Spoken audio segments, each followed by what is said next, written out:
No drama sports film has gotten as much well-deserved praise as Rocky, released in 1976 and an instant success, grossing about $225 million worldwide, which is $1 billion in 2019, winning 3 Academy Awards, including Best Picture, and making way for 5 sequels under the Rocky name, plus 2 new films, Creed, Creed 2. Enter Rocky, played by Sylvester Stallone. At the beginning, he's a journeyman southpaw boxer who mainly fights in small gyms and collects for a loan shark. He is challenged to a title bout with world heavyweight champion Apollo Creed on New Year's Day and trains under the grouchy manager Mickey Goldmill, who used to view Rocky as a wasted talent.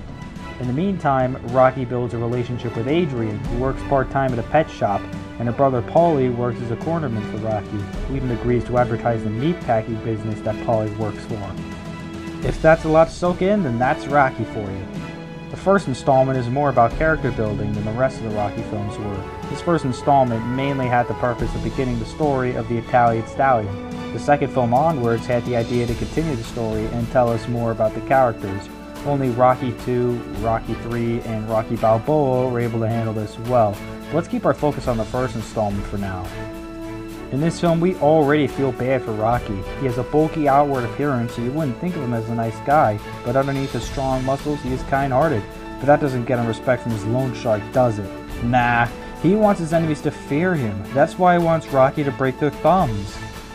Adrian and her brother Paulie don't get along the best. I mean, yeah, Paulie is the one who set up Rocky's date with Adrian, but as you watch the scenes between brother and sister, you can tell that tensions are pretty high. Especially comes from the scene where Paulie comes home drunk and smashes things up in the household over Rocky's success right in front of Rocky and Adrian.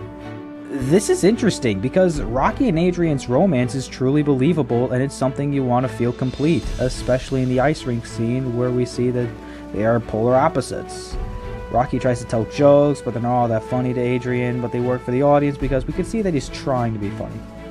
Near the end, when he's about to fight Apollo, Rocky doubts that he could win, but maybe this is good doubt because he is hoping that he can go the distance, which no one has ever done against Apollo.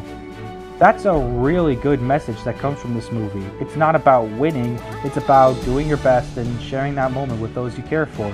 That last bit especially applies to the aftermath of the fight.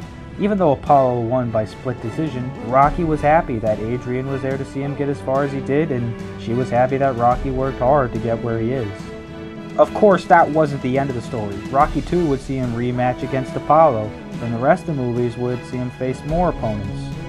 Every movie makes it seem as though it would be the last one.